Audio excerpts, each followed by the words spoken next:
it's producer Mark at KCMO Talk Radio, and if you're an NFL or college football fan, check out my weekly sports betting podcast. Search College Pick'em Program or Sunday Sharps wherever you get your podcasts, and hit that subscribe button for my weekly picks, including the Chiefs, Mizzou, Kansas, and K-State.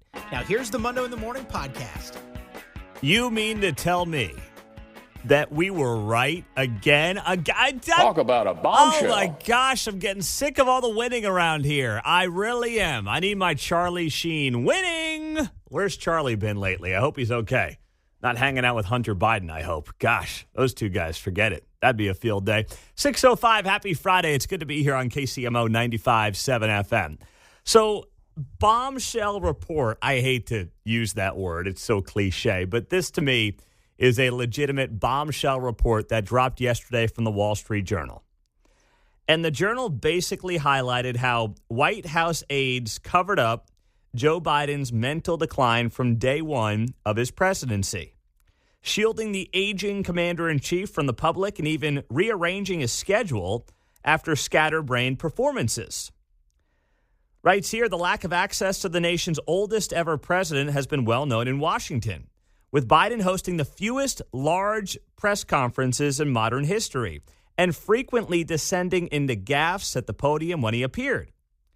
But how much the White House made up for the haziness had until now been hidden, according to aides, Democratic lawmakers, and donors who spoke with the Wall Street Journal.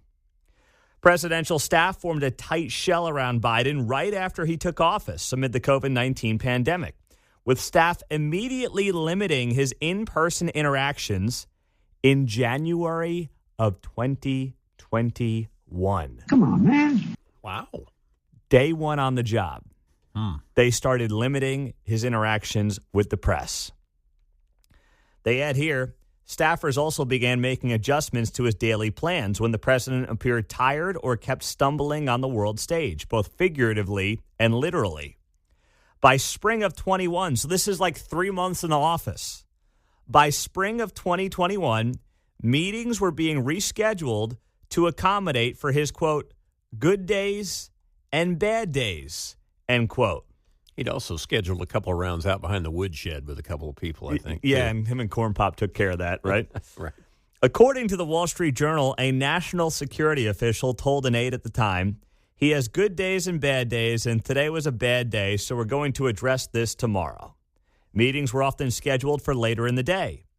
A fact first disclosed after Biden's debate flop against Donald Trump, when the staff admitted that the then Democratic nominee had difficulty functioning outside of a 6-hour window that closed around 4 p.m. daily. You know, I'm going to sit here actually for a couple of minutes and say none of this is Joe Biden's fault. Joe Biden ran for president. Joe Biden wanted to be president.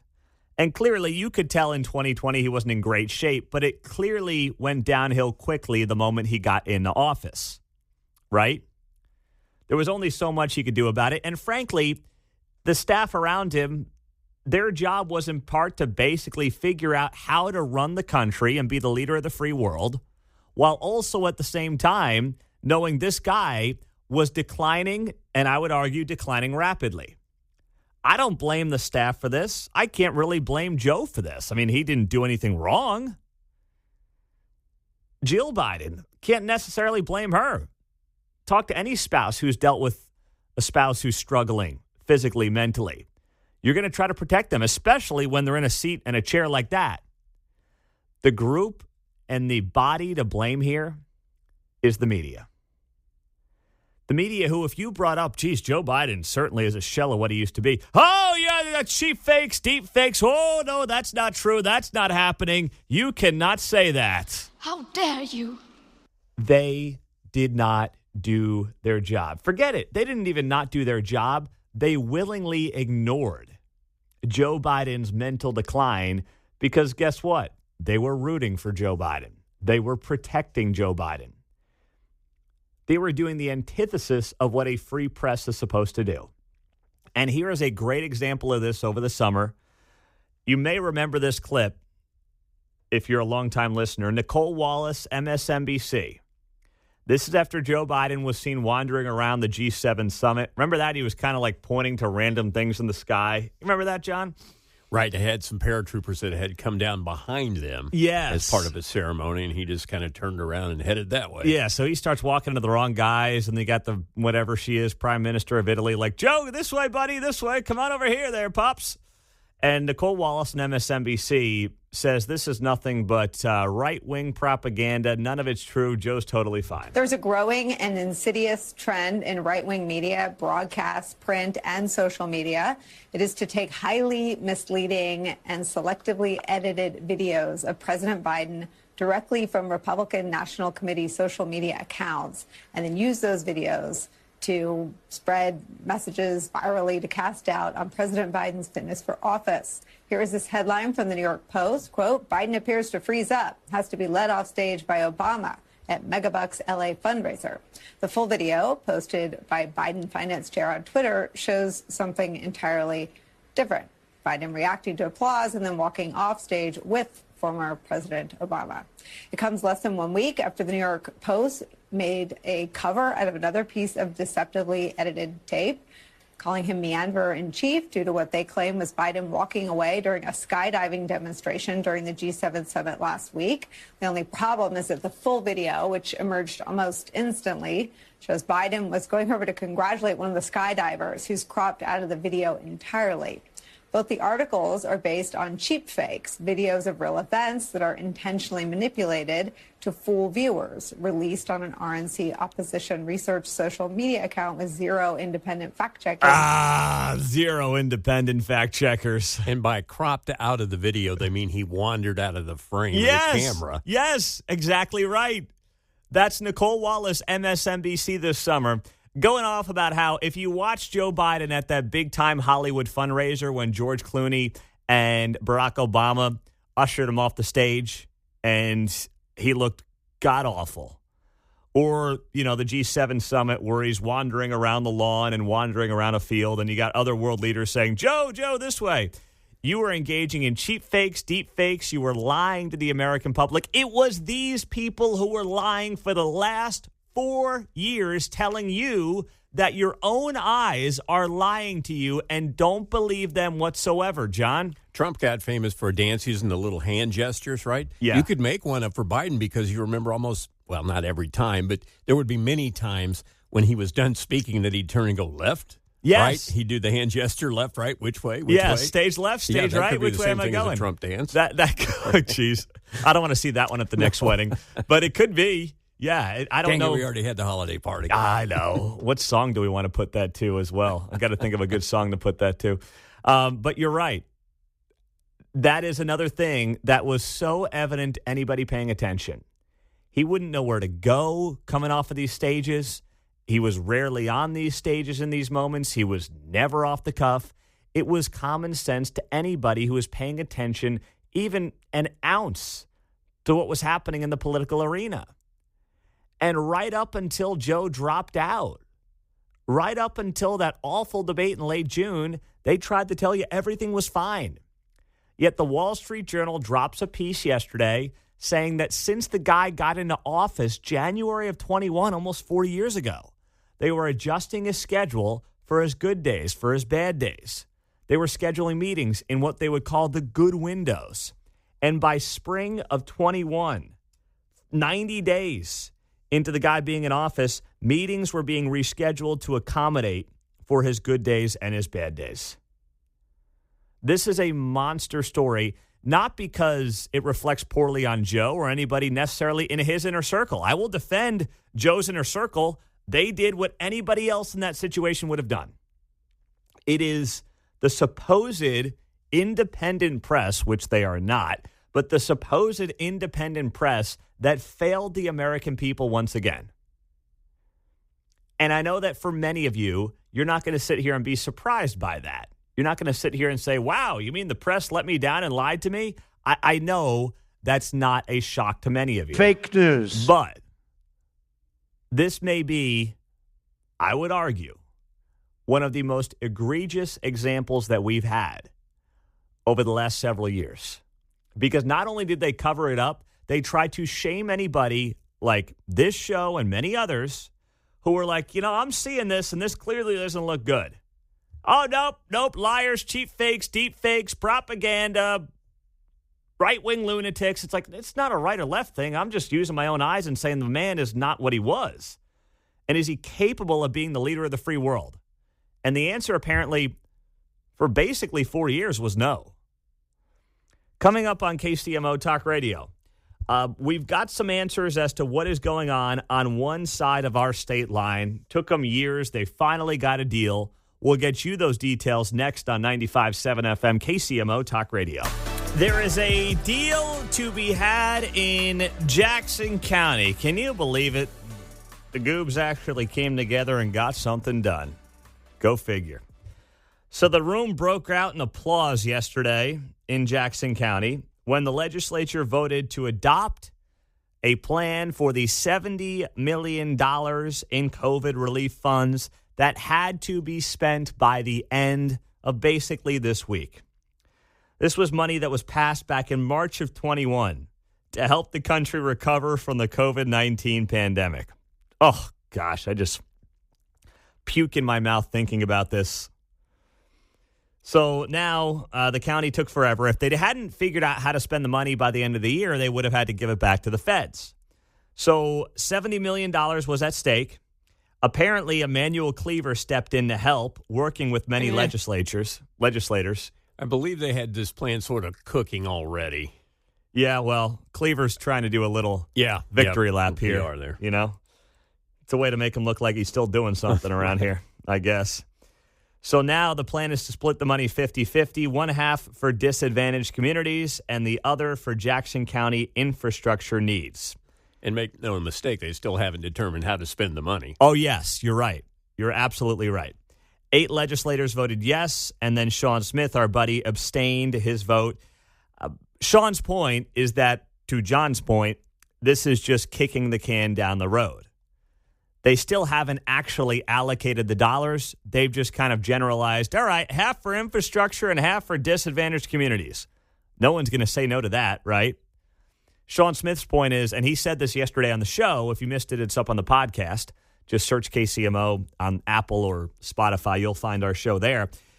He basically said, if I voted against it, people would have said I was trying to send the money back to the feds. I can't support it because of how it's going down. So he abstained his vote. Now it's going to be up to Frank White. If Frank White signs this, the money will be redirected to a new unrestricted fund within the general fund.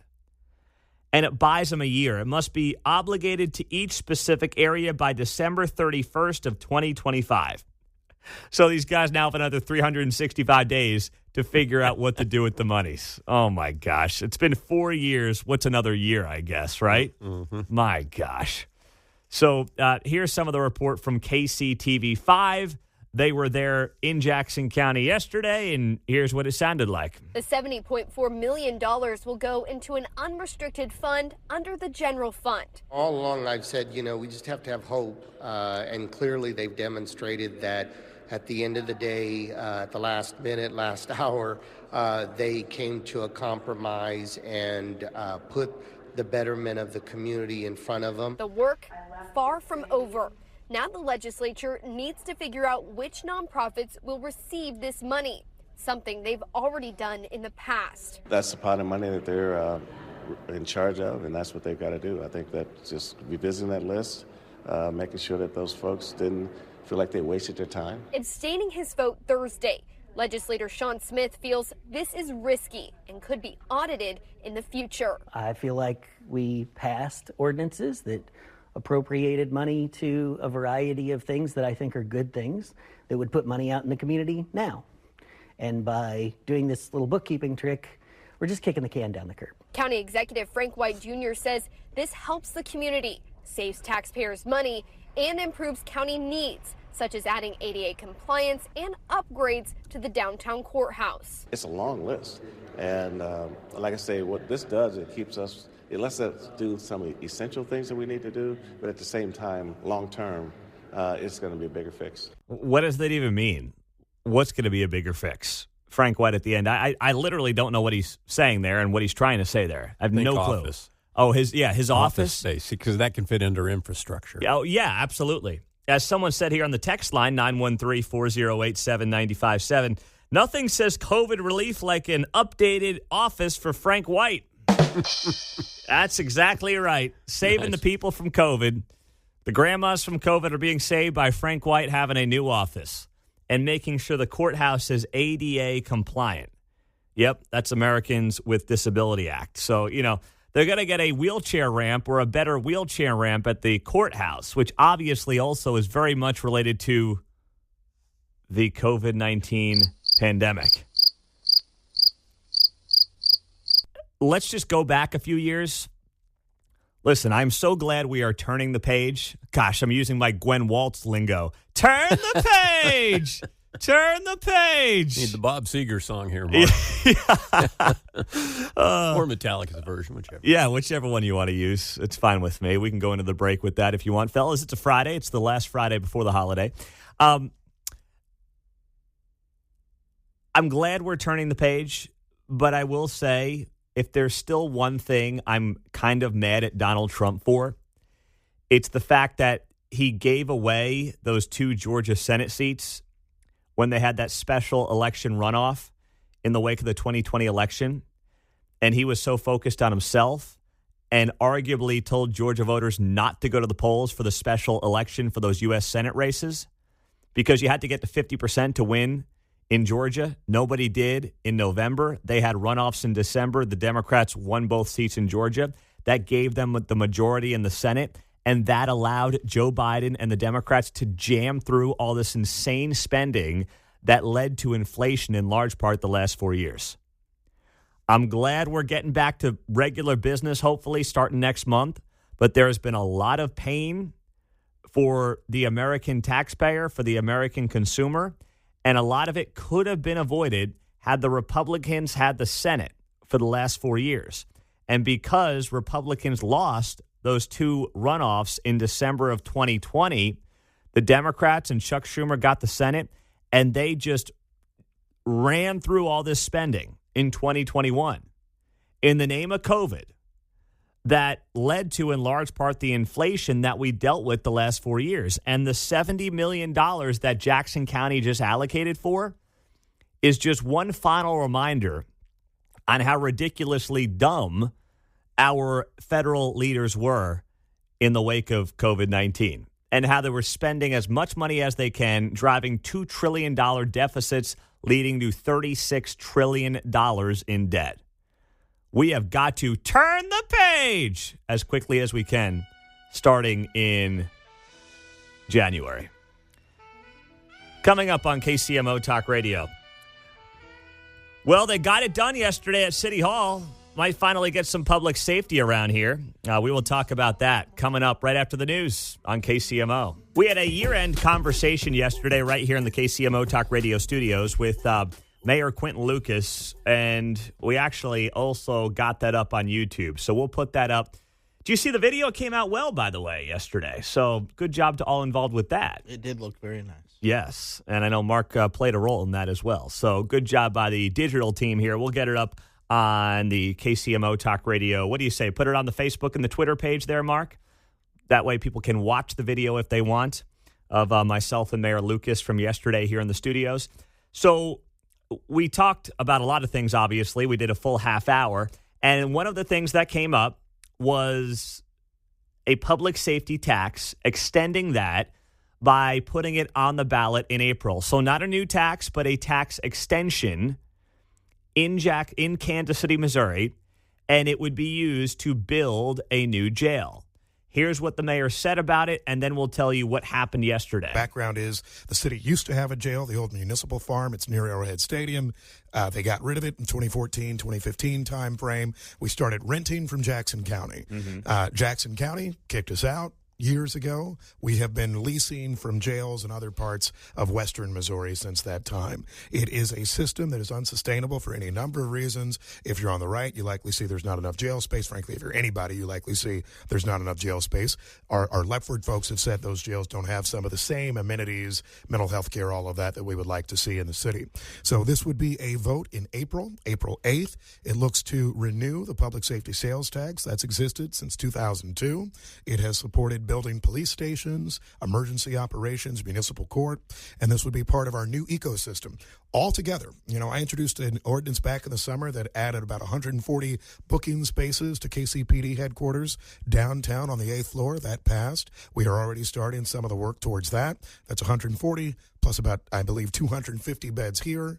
You will get yourself, all math totaled, about 390 jail spaces, plus another, I believe, 25 mental health beds working with University Health. This can be foundational change to public safety in Kansas City. So yesterday at City Hall, the city council approved putting this on the ballot in April. So now if you're a Kansas City voter, you will go to the polls in April to extend a public safety tax. Once again, not a new tax, extending a quarter-cent sales tax that will be used now to build the jail. I did ask the mayor what this money's been used for, and he said it's been used for upgrades to a lot of the police department facilities over the last couple of years. And I will say, the departments that I've seen, the headquarters that I've been to, are beautiful facilities. Their training facility up in the Northland is incredible. Trying to think of some of the other headquarters. I think I've been to Metro Patrol as well. That's really nice. So anyway, they've spent money on that. That's fine. They have good facilities. But if you were to do it again in hindsight, you probably should have built the jail first before upgrading the facilities. But I know a lot of this stuff was planned years in advance, right? It's not like 5 years ago. They're like, we're going to upgrade this facility next year. This stuff has been in the works for many, many years. And a lot of this stuff predated the insane homicide numbers from the last few years. I'm just saying, if you could redo it and you knew how the last decade was going to play out, not just in this town, but in the country, with the massive wave of anti-police sentiment, how that led to an increase in crime, how it led to cops saying, you know what, I'm hands off. What happened in this community with an awful prosecutor who was going after police more than going after bad guys in Gene Peters Baker, you would have done it differently. We can't change the past. All we can do is look to the future. And you know I'm not a tax guy, but if there's anything to spend a little sales tax monies on, it's a freaking jail in Kansas City. Now, they will have what Mayor Lucas called the drunk tank, for lack of a better phrase, downtown. That is going to be ready, hopefully, before the World Cup. And God knows we may need it by the time the World Cup comes around. Might be a few of those drunk Argentinians, maybe, downtown Kansas City. If we get Argentina, that would be amazing. But something tells me we're probably not going to get them. Either way, it's going to be a wild couple of weeks there in the summer of 26. So hopefully that'll be done by then. If this tax gets approved in April, then what would happen from there is they would figure out the place to put the new jail, obviously in city limits, and then you'd have, as Mayor Lucas said there, about 400 beds for jail space. And right now, there are none. It's insane. I can't believe that we actually can say that, because right now you got to get shipped to other counties. I mean, they're going to outstate Missouri to ship people and put them in jail. It's ridiculous. But it's how it's been in this town for far too long. And to think that it perfectly coincided with the summer of love in 2020 is just wild. To think that we have spent the last few years without any serious jail space in this community, and then people wonder why crime is up with all the other issues that we've had. So the mayor did admit, obviously, the property crimes are a major problem, and it's something that they've got to get control over during 2025. That is indisputable. The other thing that we talked about with the mayor yesterday is the future of the Democratic Party. And this is where I'd be curious to get your feedback at 913-408-7957. The mayor made some good points about how the Democratic Party has completely lost touch with people outside of, broadly speaking, New York, Washington, D.C., and Los Angeles. And here is part of what he said. In 2016, that was the era of a lot of Democrats saying, well, the voters got it wrong, or Mrs. Clinton was just deeply flawed, or something under the sun. I think 2024, you're getting a lot more Democrats who are saying, maybe we need to listen to some different voices. Something that I have been saying on this show and elsewhere, and I've annoyed some people along the way, is that I think the voices of Middle America, the true voices of Middle America, not just us as a side kind of part of the discussion, need to be a big part of the leadership of what's happening in the Democratic Party. Bringing the Iowa caucus back to its preeminent position in the Democratic primary. This was the first year it was not number one, right?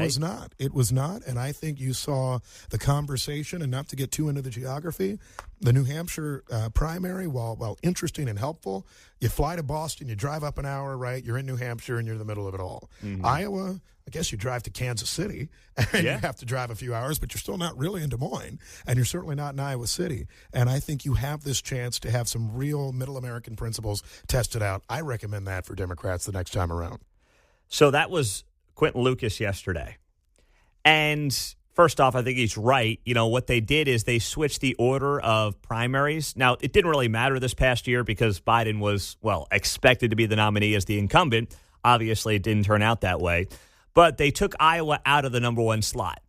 And they won't admit this, but one of the reasons they did that was because, Iowa's Middle America, and we don't want to favor Middle America when it comes to picking our president. We want to favor somewhere along the coast.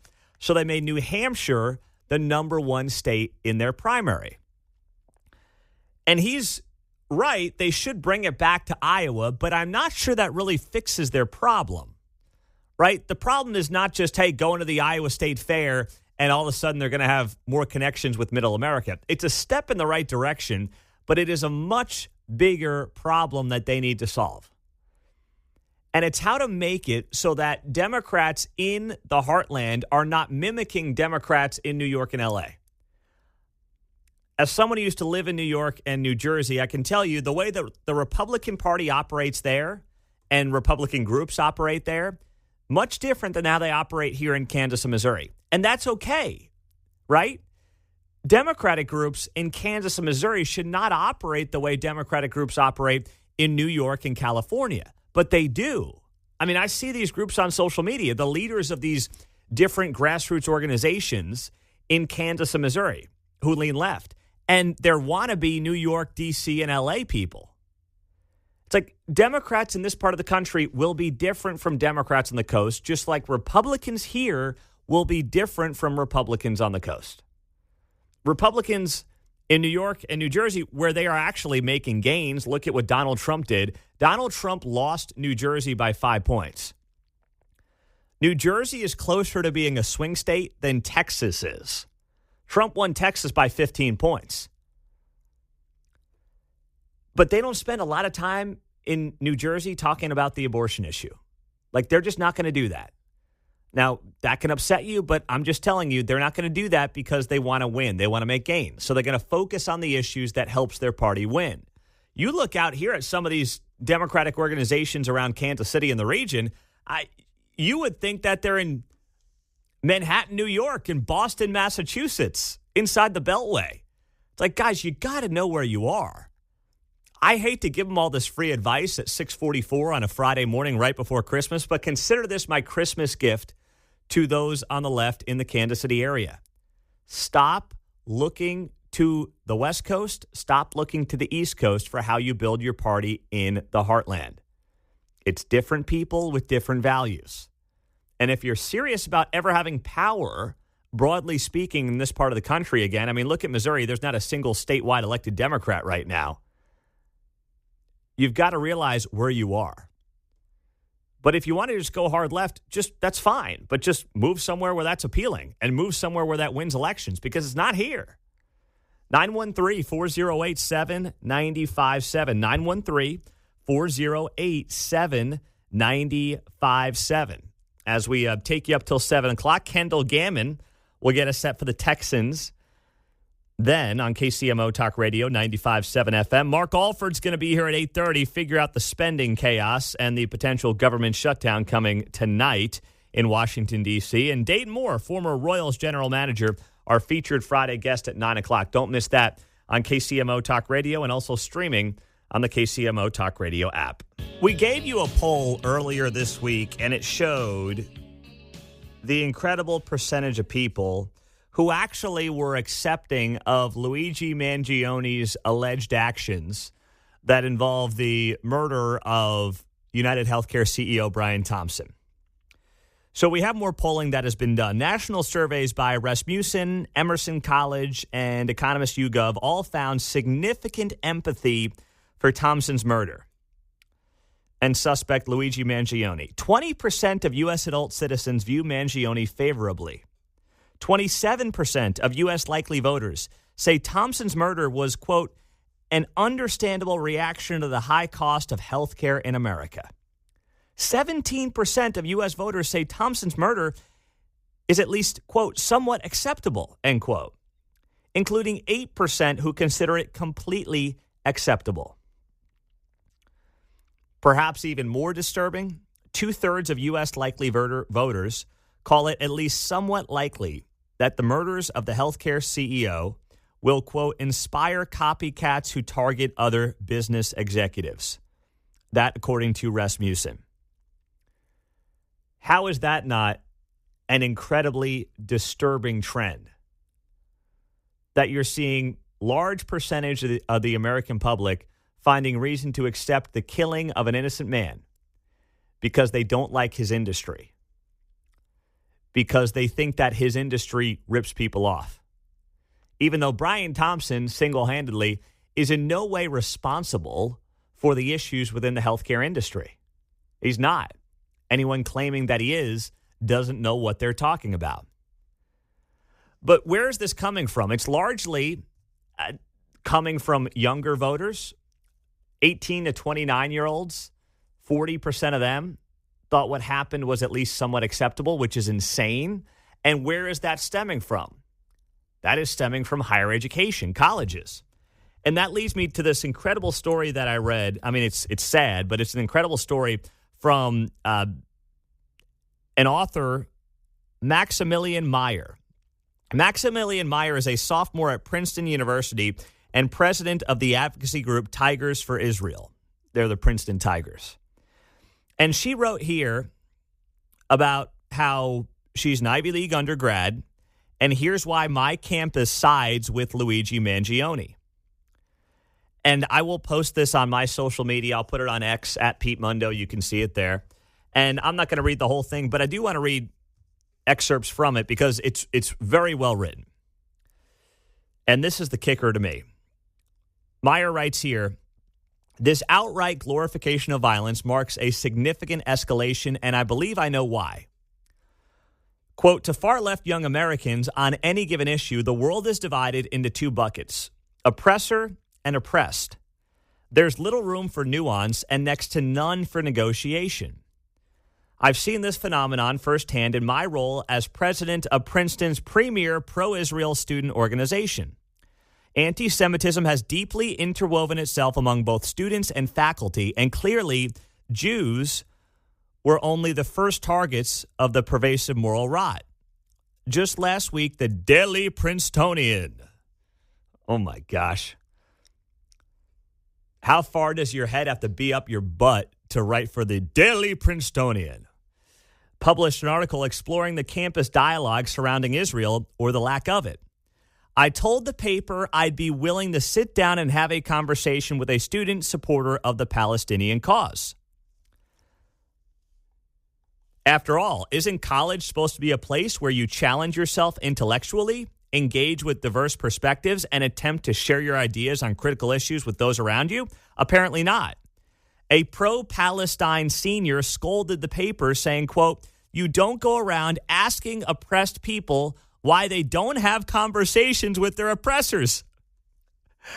She writes here, of course, it's ludicrous to suggest that pro-Israel students at Princeton are the oppressors of anyone, much less of our anti-Israel counterparts. If anything, the evidence suggests the contrary. Jewish students were attacked and told they don't deserve to live at Columbia, blocked from going to class at UCLA, and harassed on campuses nationwide. And while this oppressor-oppressed dynamic is not new, the extent of its application absolutely is. In the current climate, many people my age see Mangione as a resistor, something of a martyr, while capitalist CEOs like Brian Thompson are framed as the unquestionable oppressor. And that is exactly it. It is this Marxist viewpoint of oppressed versus oppressor. And when the oppressed take out the oppressor, well, they're obviously the sympathetic figure here. Now, Luigi Mangione, allegedly, is far from an oppressed individual in American society. He comes from one of the most well-to-do families in the entire Baltimore, Maryland area. So already their whole Robin Hood mentality goes up in flames. Now, that doesn't stop him, though, because ultimately Brian Thompson was still the worst of the worst, and he's an oppressor. So even if Robin Hood doesn't perfectly fit the Robin Hood vision, well, it's close enough. And that's all they really care about, because an oppressor was taken out. Goes on the right here to wrap up the piece. This is not just a campus problem, but one with far-reaching consequences. The institutions tasked with educating our supposedly brightest minds have instead become breeding grounds for moral equivocation. Universities that once championed critical thinking are now dominated by ideological conformity and simplistic binaries. And we risk raising a generation that cannot distinguish right from wrong. That's exactly right. And that's why, listen, my kids are well over 10 years away from attending any college. But I'd be lying to you if I told you this is not something I thought about with some regularity because of how insane these universities have become. Whoa. Hold on. I didn't say that what Joe Biden did here was illegal in any way, shape, or form. I didn't make that case at all. Some of you are alleging that on the text line, but that's not true. It was announced this morning that Joe Biden and the Department of Education will wipe out another $4 billion in student loans for 55,000 workers through the Public Service Loan Forgiveness Program. That now makes it $180 billion in federal student loans that Joe Biden has canceled during his time in office. I didn't say it was something he could not do. It's just, is it the right thing to do? Does it fix any actual problems when it comes to the student loan crisis that does exist in the country? No, it doesn't. Canceling them is really not the right way to put it. It's transferring them. It's transferring them from those who took out the loans to the taxpayer, many of whom did not go to college, John. Nothing is canceled. Yeah, exactly. It's not like, poof, it just vanishes in the thin air. No, like, the bills are still getting paid. The expense shifts from one column to another. Yes, and in this case, it goes on the backs of those who did not go to college, which is still the majority of America. So there's a conversation here about what you do for teachers who are doing hard work and aren't getting paid a lot and have to go to college to become a teacher. But that doesn't mean that this is a well-thought-out decision. It's just Joe Biden burning through money under a government program and, looking for some good mojo on his way out the door. Wes, go ahead. You're on KCMO. What's happening? Yeah, this is a minor point. Biden has not made any decisions. It's his handlers, okay? 2, this is just another one of those deals like him selling off pieces of the wall and him giving Iran $10 billion to try to screw up things as much as he can before Trump becomes president. But the bigger problem is here, we as taxpayers, I'm not paying off somebody's loan who was stupid enough not to go to community college. If you couldn't afford college, if you didn't go to community college, let's say you live here in Kansas City, Missouri, you didn't go to the community colleges and then went to UMKC to get your teaching degree, but you went to Rockhurst, got the same degree, but came out with 4 times the debt, you're a moron. I'm not paying anything off for you. I don't blame you. Merry humbug! Merry Christmas. You filthy animal. All right. All right. Well, if I don't, listen, that is a fair point to make. And I think that the bulk of taxpayers, many of whom either didn't go to college themselves, paid off their own debt, paid their own way through college, or paid off their kids' college by sacrificing to do it, they don't want to hear about this. They don't. Yeah, Pete, it's called the Dave Ramsey principle. I don't know how many times I heard people call into his show, Dave, should I go to who lived in Tennessee, should I go to the University of Texas to get an Eastern philosophy degree or some crap degree? It's going to cost me blah, blah, blah. And Dave was like, no, you should go to the community college, blah, blah, blah, blah, blah, blah, man. I mean, it's simple, but part of the plan to get these two to give 18-year-olds unlimited amount of cash to do whatever they wanted to do ends up with them dependent on the government to forgive their loans. It was all a scam to begin with. And the first thing Trump's got to do, and Trump's going to come in, he's going to cancel all this crap, and you're going to hear the media, look what he's done, he's horrible, blah, blah, blah, blah. But gird your loins, folks, because you're going to hear a lot of that crap in the next couple months, because he's going to be clearing up a bunch of this stuff that Biden's doing right now. This is only going to be the tip of the iceberg. Biden's handlers. Well, yeah. I mean, we had this report in the Wall Street Journal that came out. Thanks, Wes. It was last night. The Wall Street Journal had a report that said basically Biden's been in bad shape since the day he got into office. It was a huge report that the Wall Street Journal dropped that said White House aides have been hiding Biden's apparent mental decline from day one of his presidency. White House aides covered up Joe Biden's apparent mental decline from day one, shielding the aging commander-in-chief from the public and even rearranging his schedule after scatterbrained performances. Presidential staff formed a tight shell around Biden right after he took office amid the COVID-19 pandemic, with staff immediately limiting his in-person interactions in January of 21. Staffers also began to make adjustments to his daily plans when the president appeared tired or kept stumbling on the world stage, both figuratively and literally. By spring of 21, so 90 days into him being in office, meetings were being rescheduled to accommodate for his good days and his bad days. According to the Wall Street Journal, a national security official told an aide at the time, he has good days and bad days. Today was a bad day, so we're going to address this tomorrow. Now, you were told, and I was told for the last 4 years, if you had all questioned Joe Biden's mental acuity, well, you were reveling in elder abuse, you were lying, you were not seeing things correctly, you were dealing in cheap fakes and deep fakes and propaganda. See, the story there is not Joe Biden declining mentally. The man can't do anything about that, right? You really kind of, trust me, I don't have a lot of sympathy for the guy, but you kind of do feel bad for anybody who just has this precipitous decline that comes out of nowhere. Not that he was sharp during the campaign in 20, but it was obvious when he got in office, it was going downhill rapidly, right? The story is not like, oh my gosh, Joe Biden's in office and declined mentally, and the people around him tried to protect him. Like, that's kind of their job. The story is the way the media gaslit you for 4 years, really until they couldn't anymore after his horrible debate performance in June. Right up until the very end. Like, if you were like, I don't know about this guy, he's not looking too good. What were you told? Right-wing propaganda. It's like, no, I just happen to have like two eyes and ears and my brain is somewhat functional and I can clearly tell this guy's not all there. Never mind having the mental acuity to be the leader of the free world. Like, he's not all there. Right? That was clear as day. The story is the way the media and the people that cover this man, who are supposed to be the ones who are the liaisons to the regular folks, protected him. Not his staff protecting him. They're paid to do that. That's their job.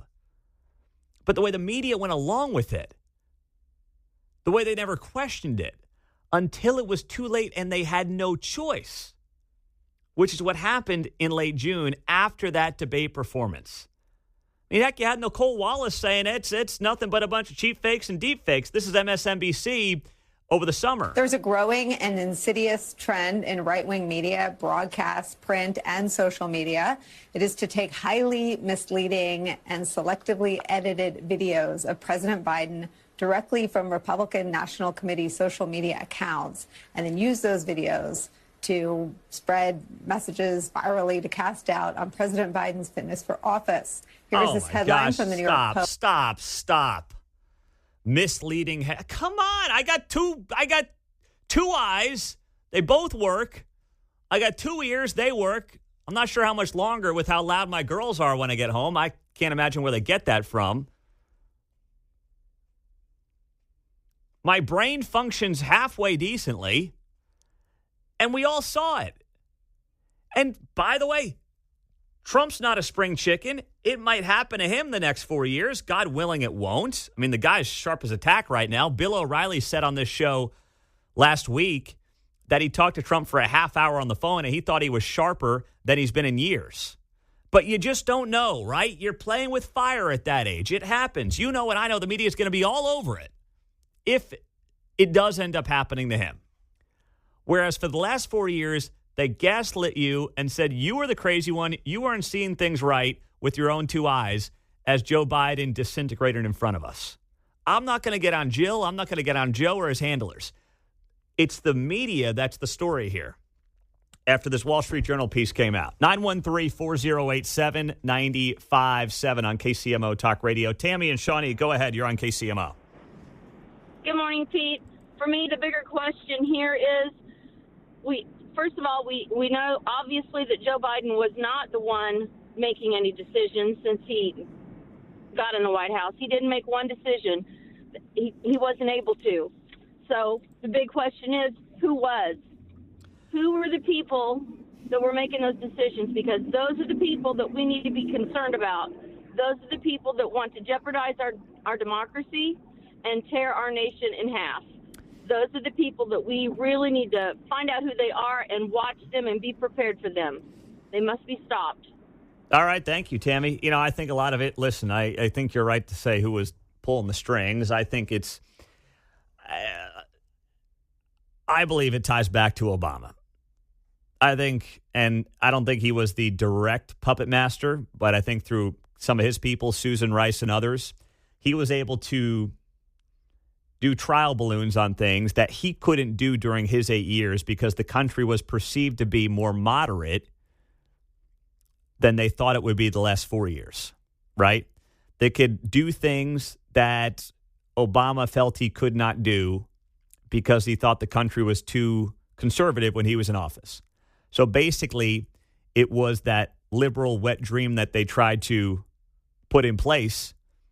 And thank goodness the American people woke up, smelt the roses, and on November 5th said, yeah, we ain't going for this, and delivered Trump a massive electoral college victory and also a popular vote victory. 913-408-7957. We will get to more of you here before we get to the bottom of the hour. Mark Alford will be on the show to give us an update from what's going on here with this big vote to try to avoid a government shutdown, which is the vote's in less than an hour, and Mark Alford's going to be here in 20 minutes on KCMO Talk Radio. 8:22, good morning. Happy Friday before Christmas week on KCMO Talk Radio. Hope you'll enjoy some of the great substitute hosts that we have lined up for you over the next week and a half or so. You will hear people from right here in Kansas City, from different parts of the region, different parts of the country, but give them a chance, give them a shout.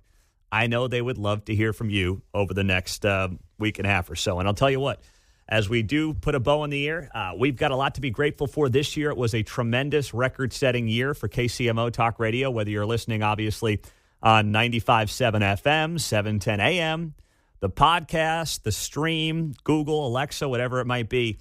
You guys have really helped blow this thing up in a tremendous way over the last year. So on behalf of all of us at KCMO, thank you for being a part of what we've been doing here on 95.7 FM and all of our great sponsors, advertisers, and partners as well.